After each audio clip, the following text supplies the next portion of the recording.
Hey, what's up, everybody? Today, actually, you know, yesterday on Facebook I put a post about mental manipulation, and I didn't really, I guess, explain myself as thoroughly as I would want to. You know what I mean? I do this thing where I'm kind of vague sometimes because I don't want to be too direct, but I'm gonna just be honest. So, what do I mean by mental manipulation, right? First of all, uh, so I guess the first thing to say is what do we consider the mind? What's the mind? See, because it all depends on your outlook of your mind. What is your mind? Is it just the brain, 3 pounds of brain that you have in your head? Is it just that brain matter? Like, what is your mind? Is it the connective synapses that occur, like, on an instant basis often? Like, what is the mind? You know, it depends what you would define as the mind. Some people, I consider the mind to be another word for like the soul. It's like who you are at your most inner person, you know. Not everyone knows the heart. That's the saying. Not everyone knows the heart, and not everyone knows the mind. Each mind, each person is like a whole universe. It's a whole individual. It's a whole being, you know, it's a person. And with personality comes individuality, and with individuality comes uniqueness. And so we're all unique in our own way because there's no one like you know? And so mental manipulation then, so what is the mind?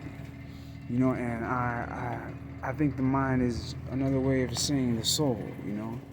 I think the mind is housed by our flesh, obviously, right? So then we are two, not one. A man, a person, an individual is basically, if you will, like this uh, spiritual, physical being. You feel me? Uh, and so us being spiritually physical beings, us being physical, spiritual beings, it makes us different from just spiritual beings. That's why I'm wanting to make a distinction. Because not all matter needs to be solid, you know. In the universe, there's something called black matter, and apparently, man, it covers like 70% of like the universe, and we can't even see it, you know. So those realms there's realms of understanding that we have yet to reach, you know. But uh, what I'm trying to get at is that they're spiritual beings. God talks about it, you know. There's where humans aren't the only form of life on Earth or in the universe. There's more. There's beings made in other parts of the universe, in other planets, I imagine. And these beings probably could, if they wanted to, come to Earth and get in contact with us. But you see, there's other beings who beat them to that. Angels, right? The fallen fallen angels were the first extraterrestrial beings to come to our planet aside from God himself, right? And so Adam and Eve partook in conversations and they spent time with angels because this is before the fall. This is before the contamination of humanity. And so what I'm talking about when I refer to mental manipulation is that what man is a temple, right? Jesus puts it beautiful, bro. It's just real sweet and elegant. He says, right, that a man is like a house, right? And when they invite God in, God or the Spirit comes and he cleans up the house, right? And he kicks out whatever was there, right?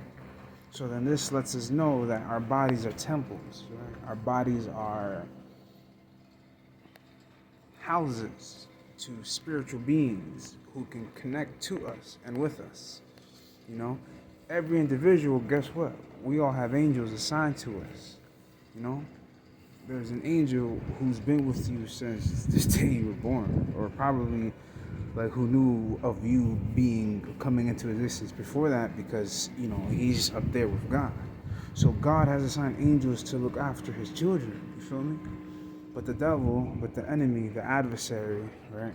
The devil, Satan, he also has his minions, and his minions also do his work. See, so when we fail to take into consideration a spiritual world, but yet we believe in aliens, and we say that aliens have done X or Y thing, when we accredit foreign beings and we just list it off as aliens, it's like we're not being specific enough, because the Bible talks about it. They're angels, they're spiritual beings.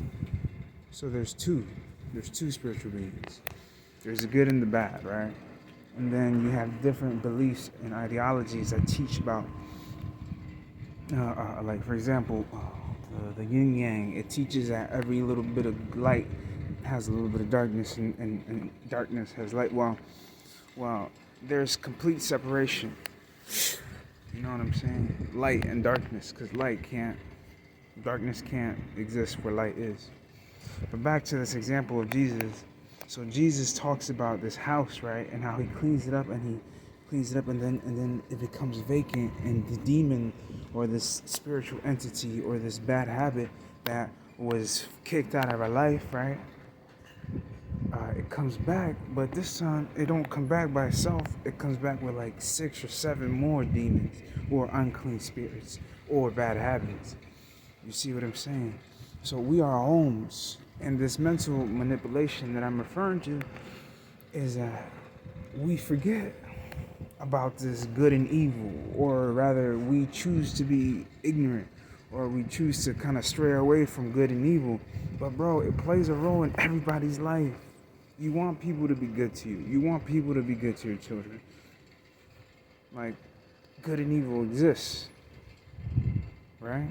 Like, it only makes sense. Everything has an owner. Like, so if there's evil, then evil must have come from something or from somewhere. And if there's good, then that must have come from something or somewhere. You see?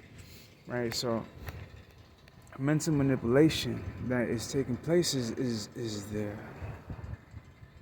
Man, it's like we, oh my goodness, bro.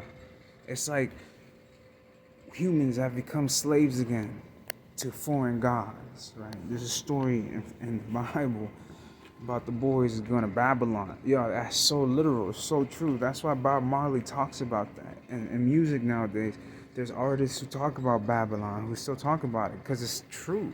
It's real. You see what I'm saying? We're slaves to Babylon, and the only way we can be freed is by recognizing that we don't have a desire to be free. Yeah. Because it's good to do what we want to do. It's good to be comfortable, man. Comfort is a coffin. You know, it's a coffin where we go to bury ourselves. Because oftentimes the monotony of life, the comfort of life becomes like an idol to us, and we forget about what it was that gave us these comforts in the first place. And so we lose our footing in the ever most slightest way. And before we know, we don't even know that we slaves, because we're comfortable that way. You know what I'm saying? And I know, you're probably thinking, what? That don't even make sense. But it's the truth, man. Try to break a bad habit. You feel me? Try to stop doing something that you love to do. It's hard. Why? Because it goes against our nature. Our flesh has been manipulated by generations, generations of curses, right? There's people who don't ask forgiveness for their wrongs, and without knowing, they're passing that down. You feel me? And then every person along the way, karma. It's karma. What's another word for it? Karma. You know what I'm trying to say. Anyways, karma. It's that what goes around comes around. That stuff exists, man. You know? And so when we as individuals come to a place where we can recognize that we need God, right? I saw on Facebook the other day someone said, I can't trust no one. And that's one of the hardest lessons. Chassie, Baby J's little sister, shout out to Chassie. Anyway, Baby J's little sister, she put that on Facebook. And when I read that, I was like, yo, that's facts. Any person who's lived eventually will get to the point where they're like, I can't really trust anyone. Why? Because everyone fails. There is not one person that's rock solid. Ooh, there's not one person that's rock solid. Why? Because that's only Jesus. Because Jesus is that cornerstone.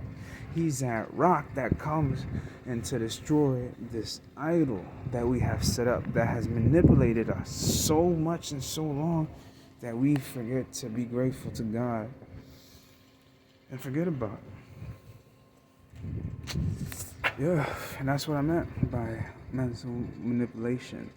Now, the food aspect, come on, man, don't take a genius to know. Like, back in the day, watermelons used to have a whole bunch of seeds. Not that much anymore. Grapes used to have seeds. Not that much anymore. You know? So, when you control someone's diet and their resources and you make them dependent on you physically, then you can make them dependent on you mentally. So that's why, the government, democracy is good, but like, what's the point of democracy if it's not going to be good for the people? Like, government are set up to better the situation, right? That's the goal. There should be some self-sacrificing from those people who are up there in those positions of heights. They should be willing to sacrifice a little bit for the commodity of their own men and women. But instead we're getting hiking up on our food, gas, living, all that good stuff. It's just the times we're living in, man, Just the times in man. And, politically speaking, that's a whole different subject. Because at the end of the day, man is man. It don't matter what position a man is in.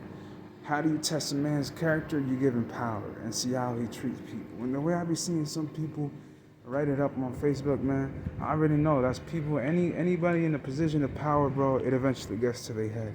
That's why Moses, what he had to do, he was a shepherd for 40 years to forget that upbringing, to forget to be re-educated. Jacob, what happened to him? He had to labor for 14 years.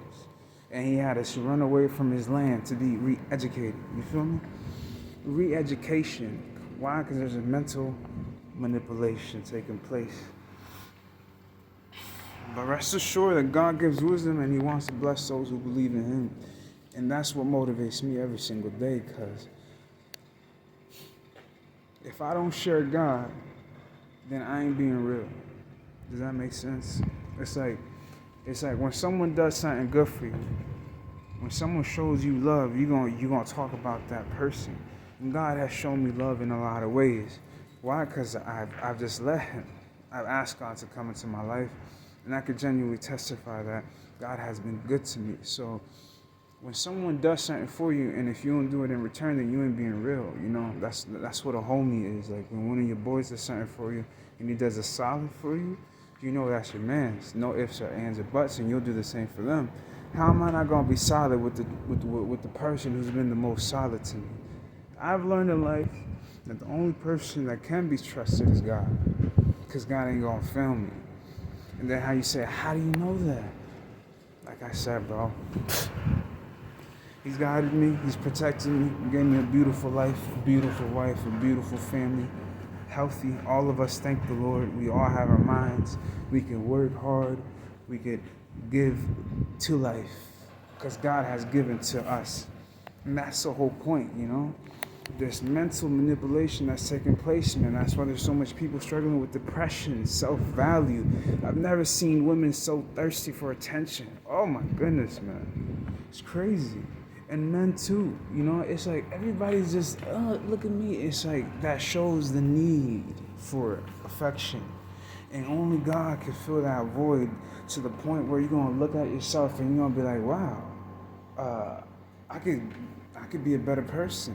You're going to start doing how MJ says, stop with the man in the mirror. It's true, man. I'm asking him to change his ways. Because when you see something that you can change and you can't change it, you need help. And God is the ultimate source of help. And when it comes to us forgetting that, God can help restore our mind and our hearts and give us peace. And you can know for sure that God is good. And that's all I wanted to say, man. God bless.